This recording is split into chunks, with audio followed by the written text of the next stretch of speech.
Today's story says that ego is the first destructive emotion which takes a person on the path of darkness.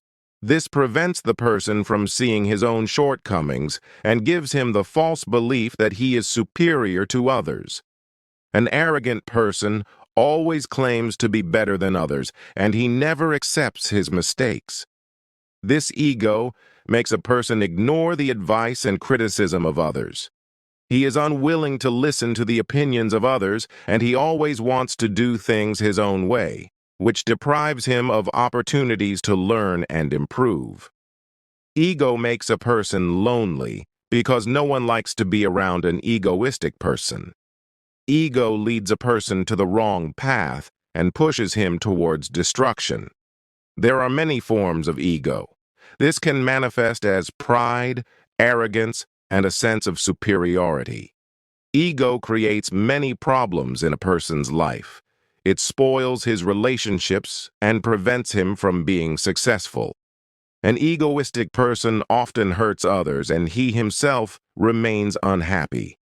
Let us understand this through today's Buddhist story and also try to know what is the solution and what can we do to control our ego. Long time ago, there was a small kingdom. There lived a businessman in that kingdom who was very rich, who had no shortage of anything. He had all the luxuries he wanted. He also had a son who was now young. That businessman's son had never seen any sorrow in his life till now. Whatever he wanted, the businessman would bring him everything and give it to him, due to which he had not experienced any kind of sorrow in his life till now. That businessman's son also had many friends. He had a lot of property, and he had no dearth of wealth. But one day suddenly, the businessman fell ill, and within no time his illness had completely taken hold of him. That businessman was counting the last breaths of his life. Now the businessman started feeling that he would not be able to survive.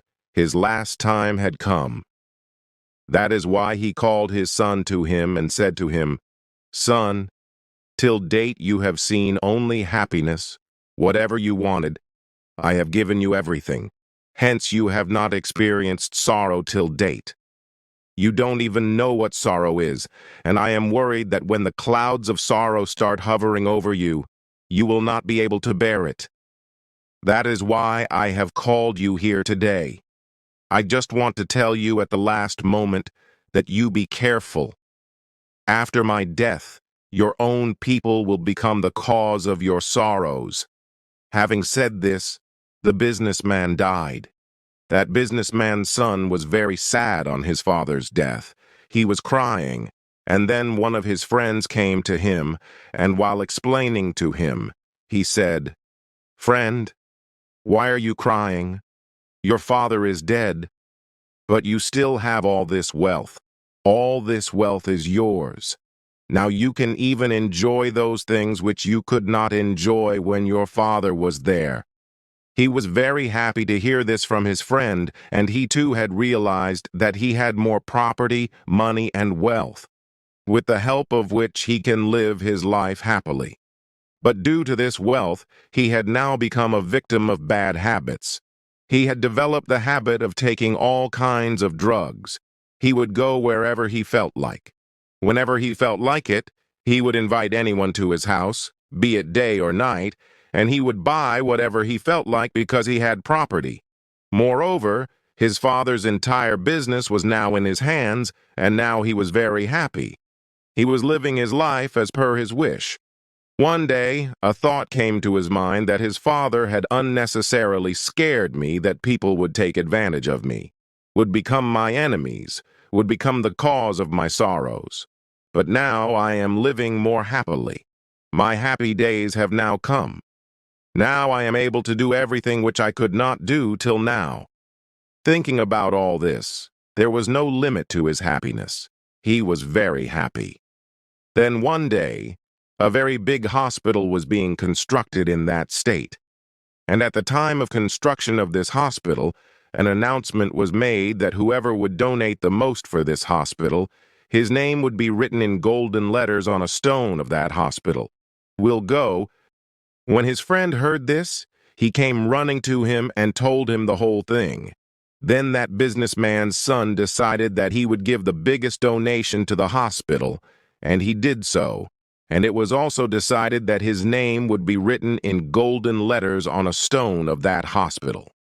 But when he was returning home after donating, he met a monk on the way who was demanding food. On this, he calls the son of an arrogant businessman. "People like you always keep shouting just for 2 meals a day. I don't know where you people come from and why God creates you people. You people are filth. You have no right to live. You bow before anyone just to get 2 meals a day to fill your stomach. Maybe he will forgive your mistakes and give you a good life. He may even give you food." That boy went away from there after telling lies to that monk. Gradually, the number of his friends, associates, and relatives started increasing near him. Now everyone did not do any work without asking him. He was asked in everything, due to which the boy started feeling that now without me, no work can be done. Whatever I am the same. Due to which the ego of that boy was now on the seventh sky. All the people had won his heart.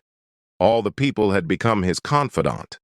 That boy had immense wealth, due to which everyone was connected to him, but the boy was not able to understand this. Everyone started borrowing money from that boy in the name of faith, and he also happily lends money to people. Whoever came to him to borrow money, he would give them more than what they asked, because he wanted to prove himself in the eyes of everyone. He wanted to show himself great. But gradually, due to his bad habits, the business started failing. Within a day, he suffered a huge loss in the business. His entire business got drowned in debt. Now he was very upset, very worried.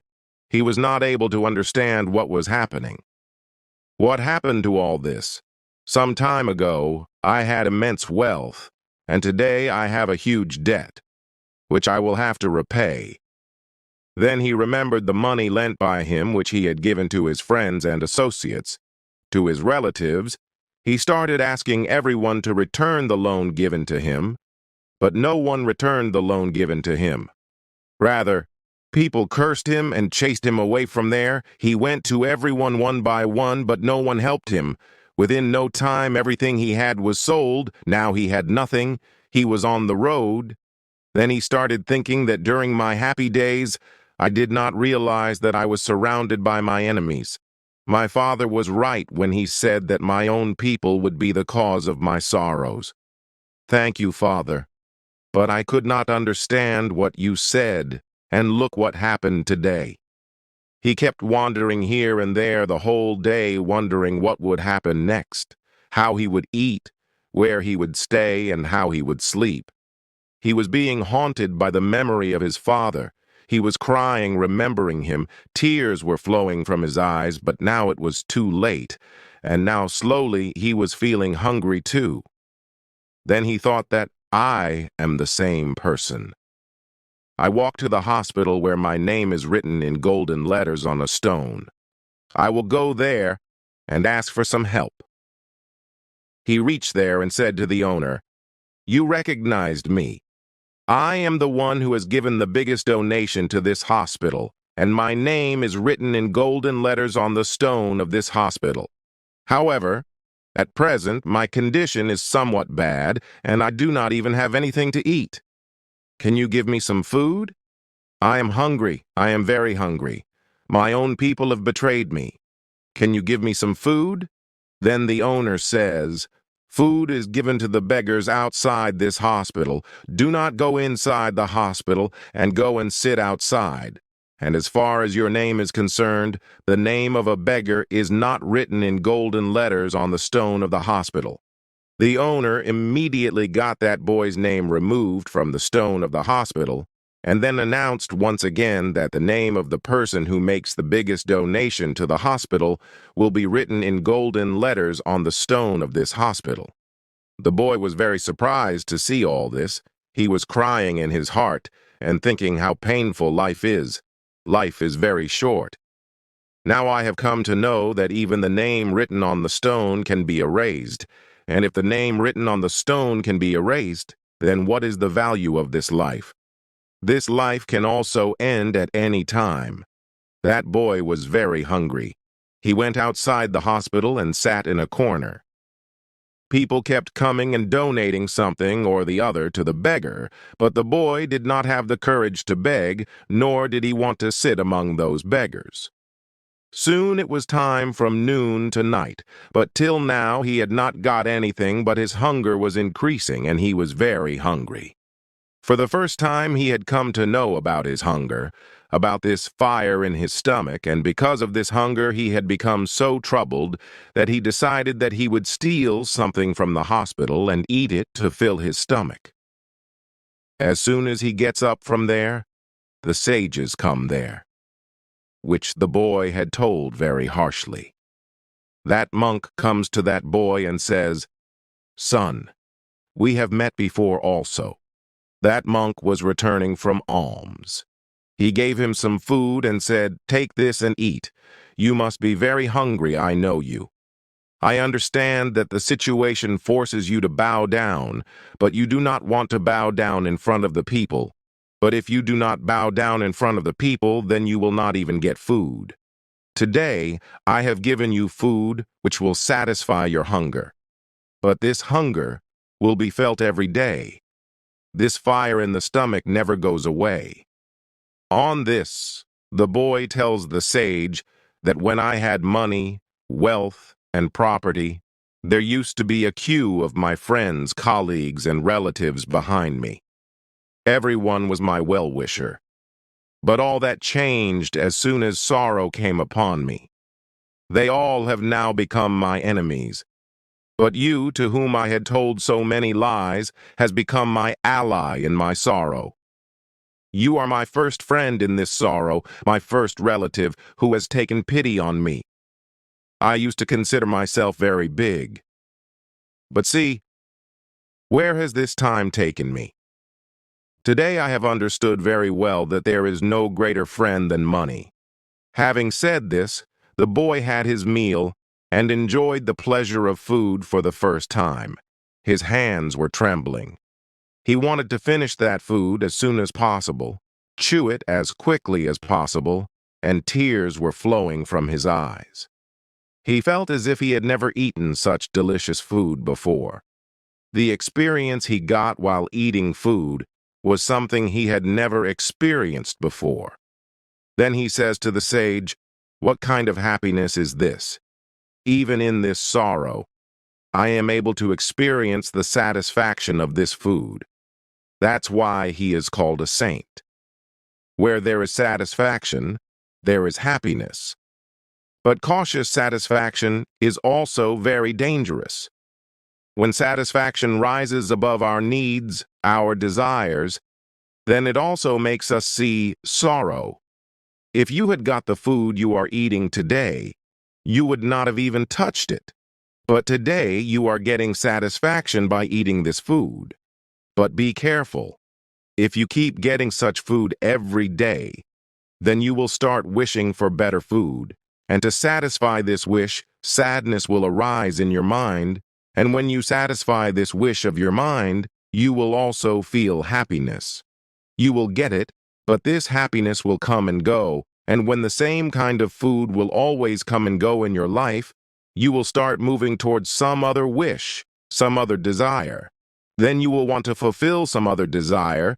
You will want to satisfy some other desire, and when that desire is not fulfilled, when you do not get satisfaction, you will feel pain, suffering, pain. And this series will continue like this. You will always run after happiness, but sadness will keep running after you. If you want to catch happiness, it will want to catch you. Similarly, this process will continue like this. Then the monk takes out a gold bag from his bag and places it on the boy's hand. Then the boy says to the sage, "Sage, where did you get so much money from? You are a recluse." Then the monk tells the boy that this money is yours only. That day, when you were moving towards your home after abusing me, this bag full of gold coins fell from your pocket, and I picked it up and kept it with me, thinking that when you meet me, I will return it to you. But since that day I have met you today. That's why I'm returning it to you. Take it. It's yours. On this the boy says, Sage, it is for this money that I, my friends, my colleagues, even my relatives betrayed me. But you are the first person who is returning this money to me. And that's where the money and loans I gave to my friends, my associates, my relatives are there. When I asked them during my bad times, they all refused to give me that money. Some of them even scolded me and pushed me out of their houses. But you, Sage, are the first person who supported me in this bad time. My money has been returned to me. I am grateful to you for your assistance. I will restart my business with this money and take this business to new heights. Then the sage says to that boy, no one hurts us. Rather, it is we ourselves who are the cause of sorrow. We deceive ourselves. We remain confused in happiness. We do not know whether we are doing right or wrong. And in this way, we keep getting trapped in the trap of attraction. Because in happiness, we just close our eyes and enjoy that happiness, and we do not want to pay attention to anything. We do not want to know that life is sweet as well as bitter, whether it is true or false. In happiness, we only boost our ego. Ego leads a person to the wrong path and pushes him towards destruction, makes a person blind. If we look at the contrary, humility is a quality that leads a person to success. It helps him to learn from others and gives him the strength to accept his shortcomings. Abandoning ego and adopting humility is the path to success and happiness. Humility gives us the strength to accept our shortcomings and improve them. This motivates us to learn from others and benefit from their experiences. A humble person respects others and values their opinions, making him a good friend and colleague, and he never looks down on anyone. Therefore, one should avoid ego and maintain a sense of humility within oneself. The difference between arrogance and humility can be understood through one story. Then the boy says on this, you are right. When I had money, was property. I had become blind then. I didn't pay attention to anything. I have spoiled her with both my hands, and today, when she is not with me, I feel her gone. And now that I am struggling with these sorrows, only then my eyes opened. Humility gives us the strength to accept our shortcomings and improve them. This motivates us to learn from others and benefit from their experiences. A humble person respects others and gives importance to their ideas, so that one good becomes a friend and colleague, and he never let anyone down, doesn't show. Therefore, one should avoid ego and maintain a sense of humility within oneself. From this story, we learn the lesson that ego leads us to destruction, whereas humility leads us to success and happiness. Therefore, we should always remain humble and ready to learn from others. Humility is the path to success. We hope that you have learned a lot from this story. How did you like this story? Please do let us know by commenting in the comment box. Then like the video, subscribe to the channel, and share this video with your friends. Thanks for watching. Thanks for